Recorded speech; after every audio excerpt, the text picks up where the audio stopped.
Hi friends, എല്ലാവർക്കും എൻ്റെ പുതിയ വീഡിയോയിലേക്ക് സ്വാഗതം. എല്ലാവരും സുഖം തന്നെയെന്ന് വിചാരിക്കുന്നു. ഞാനിവിടെ സുഖം തന്നെ കേട്ടോ. ഇന്ന് ഞാനൊരു കൈപ്പയ്ക്ക ഫ്രൈ ആണ് കേട്ടോ ഉണ്ടാക്കിയിരിക്കുന്നത്. സാധാരണയിൽ നിന്നും വ്യത്യസ്തമായ രീതിയിലുള്ള ഒരു കൈപ്പയ്ക്ക ഫ്രൈ ആണ്.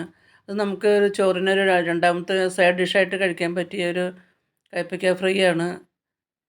സാധാരണ ചിലവർക്കൊന്നും കൈപ്പയ്ക്കയുടെ കയ്പ്പ് ഇഷ്ടാവില്ലല്ലോ. എനിക്കൊക്കെ കൈപ്പയ്ക്കയുടെ കയ്പ്പ് ഇഷ്ടമാണ് കേട്ടോ. ഒരുപാട് പേർക്കൊക്കെ ഇഷ്ടമാണ്. ഒരുപാട് പേർക്കൊന്നും ഇഷ്ടമാവില്ല. എങ്കിലും നമുക്കൊരു വെറൈറ്റി ടേസ്റ്റിൽ ഒരു കയ്പ്പയ്ക്ക ഫ്രൈ ആണ് ഇന്ന് ഉണ്ടാക്കിയിരിക്കുന്നത് കേട്ടോ. അത് പെട്ടെന്ന് നമുക്ക് ഉണ്ടാക്കാനും പറ്റും. വീട്ടിലുള്ള സാധനങ്ങളെ കൊണ്ടൊക്കെ തന്നെയാണ് ഉണ്ടാക്കുന്നത്. അതിനൊരു പ്രത്യേകമായിട്ടൊരു ബുദ്ധിമുട്ടൊന്നുമില്ല. അപ്പോൾ നമുക്ക് എങ്ങനെയാണ് ഈ കയ്പ്പയ്ക്ക ഫ്രൈ ഉണ്ടാക്കിയത് നമുക്കൊന്ന് നോക്കാം. അതിന് വേണ്ടിയിട്ട് ഒരു കയ്പ്പയ്ക്ക എടുത്തിട്ടുണ്ട് കേട്ടോ. ഒരു കയ്പ്പയ്ക്ക കുറേ നാളായിട്ട് ഇവിടെ ഇരിക്കുന്നതാണ്. അപ്പോൾ ഈ കയ്പ്പയ്ക്ക അവിടെ ഇരിക്കുമ്പോൾ വേറെ ഏതെങ്കിലുമൊക്കെ കഷ്ണങ്ങളൊക്കെ ഉണ്ടാകും. അപ്പോൾ ഇതെടുക്കാൻ പറ്റിയില്ല. അപ്പോൾ അതാണ് പറയുന്നത്, എല്ലാത്തിനും ഒരു സമയമുണ്ടെന്ന്. അപ്പോൾ ഇന്നാണ് ഇതിനൊരു മുഹൂർത്തമായുള്ളൂ. അപ്പോൾ ഞാൻ വിചാരിച്ചു ഈ ഒരു കയ്പ്പയ്ക്ക കുറേ നാളായിട്ട് ഇരിക്കുന്നതല്ലേ. അപ്പോൾ അതുകൊണ്ട് ഒരു വെറൈറ്റി ആയിട്ട് നമുക്ക് നല്ല ടേസ്റ്റി ആയിട്ട് ഒരു കയ്പ്പയ്ക്ക ഫ്രൈ ഉണ്ടാക്കാമെന്ന്.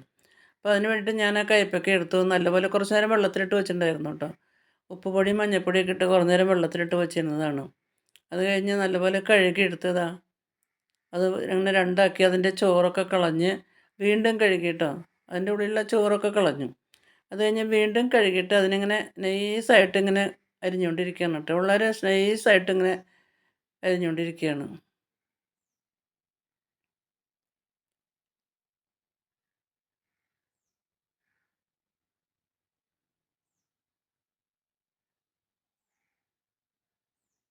അങ്ങനെ ഇതാ കയ്പ്പയ്ക്ക അങ്ങനെ മുഴുവനും കൂടെ അങ്ങനെ അരിഞ്ഞു കഴിഞ്ഞു കേട്ടോ.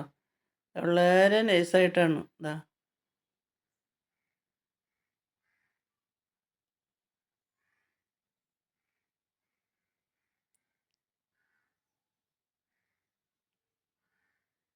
വളരെ വളരെ നൈസായിട്ട് അരിഞ്ഞ് അരിഞ്ഞ് അരിഞ്ഞുകൊണ്ടിരിക്കുന്നത്. അപ്പോൾ അരിയുന്നത് നിങ്ങളൊന്ന് കാണിക്കുന്നതാണ് കേട്ടോ. ഇതെല്ലാം ഞാനിങ്ങനെ അരിഞ്ഞെടുത്തു കേട്ടോ. ആ ഒരു കയ്പ്പയ്ക്ക മുഴുവനും നല്ലപോലെ ഇങ്ങനെ നൈസായിട്ട് ഇങ്ങനെ അരിഞ്ഞെടുത്തു. കുറച്ച് നേരം ഒന്ന് പരത്തി വെച്ചു കേട്ടോ. എല്ലാം കുറച്ചൊരു അരമണിക്കൂറൊന്ന് പരത്തി വെച്ചു, ഒന്ന് വലിയാൻ വേണ്ടിയിട്ട്. അതിന് ശേഷം ഒരു ചീഞ്ചട്ടി അടുപ്പത്ത് വെച്ചു.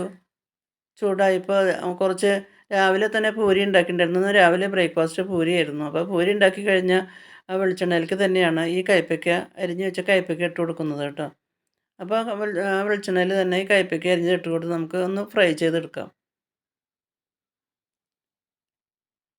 വെളിച്ചെണ്ണ ആയതുകൊണ്ടാണ് ഒന്ന് പതഞ്ഞ് വന്നത് കേട്ടോ. ഇട്ടതൊന്ന് പതഞ്ഞ് വന്നത്. അങ്ങനെ ഇതാ ഫ്രൈ ആവാറായിട്ടുണ്ട്. കയ്പ്പയ്ക്ക അങ്ങനെ ഒരു ഇതങ്ങനെ ഫ്രൈ ആയിക്കൊണ്ടിരിക്കുന്നു.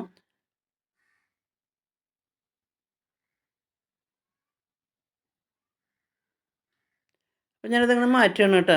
വെളിച്ചെണ്ണയിൽ നിന്നും ഞാൻ ഈ ഫ്രൈ ആയി വന്നപ്പോൾ ഇതിങ്ങനെ അങ്ങോട്ട് കോരി മാറ്റുകയാണ്. ഇതാ ഒരു ട്രിപ്പ് 2 ട്രിപ്പായിട്ടാണ് കേട്ടോ ഞാൻ ഇടുന്നത്. ഒരു പ്രാവശ്യം ഇട്ടതിങ്ങനെ ഫ്രൈ ആയി വന്നപ്പോൾ ഞാനതങ്ങോട്ട് മാറ്റി. നല്ലപോലെ വെളിച്ചെണ്ണ വാരാൻ വേണ്ടിയിട്ട് ഒരു അരിപ്പയിലേക്കാണ് ഞാനത് മാറ്റിയെടുത്തത്.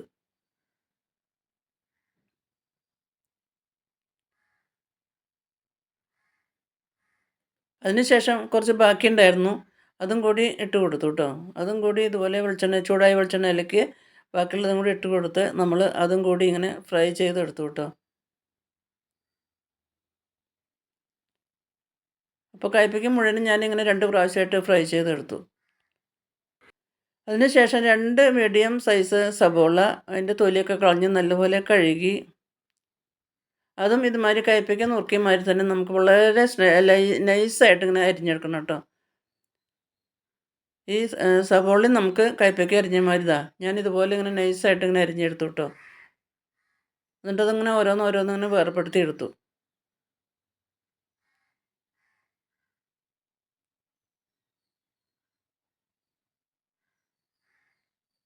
സവോള എല്ലാം അങ്ങനെ അരിഞ്ഞ് ഓരോന്നായിട്ട് ഞാനിങ്ങനെ വേർപെടുത്തി എടുത്തു കേട്ടോ.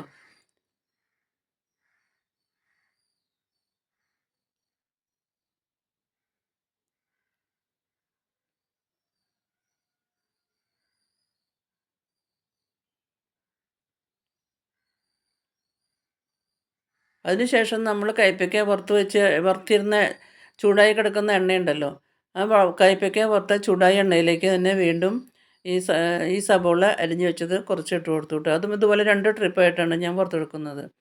അപ്പോൾ കുറച്ച് പകുതി ഭാഗം ഞാൻ സബോള ആ ചൂടായ എണ്ണയിലേക്ക് ഇട്ട് കൊടുത്തു. ആ സബോളയും കൂടി ഇങ്ങനെ വറുത്തെടുക്കുകയാണ്.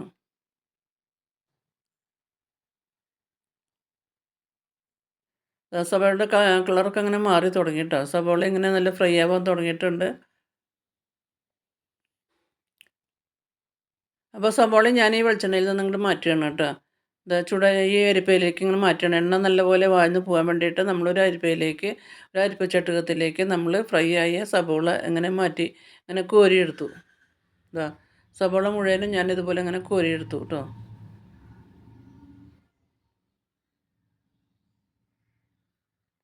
അതിനുശേഷം ബാക്കി പകുതി ഉണ്ടായിരുന്നല്ലോ, പകുതി സബോളയല്ലേ നമ്മൾ വറുത്തെടുത്തുള്ളൂ. ബാക്കി പകുതി സബോളയും കൂടിയും ബാക്കിയുള്ള എണ്ണയിലേക്ക്, ചൂടായ എണ്ണയിലിട്ട് അതും ഇതുപോലെ ഇങ്ങനെ വറുത്ത് കോരിയെടുത്തു.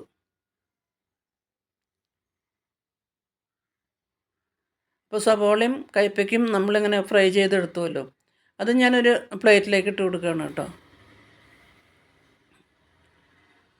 വറുത്ത് വെച്ച കയ്പ്പയ്ക്കാണ് ആദ്യം ഇട്ട് കൊടുത്തത്. അതിന് ശേഷം നമ്മൾ വറുത്ത് വെച്ച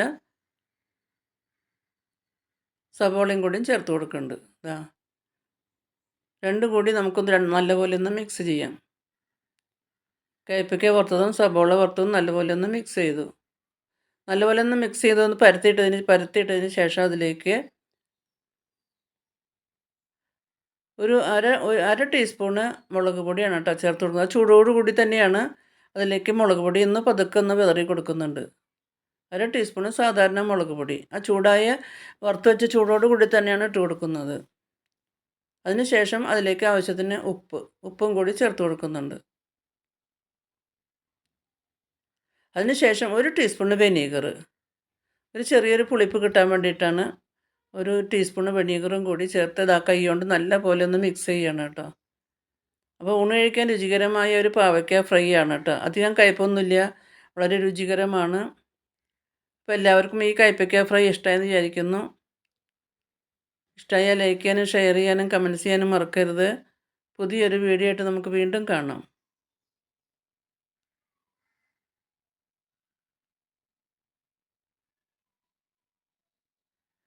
Thank you for watching.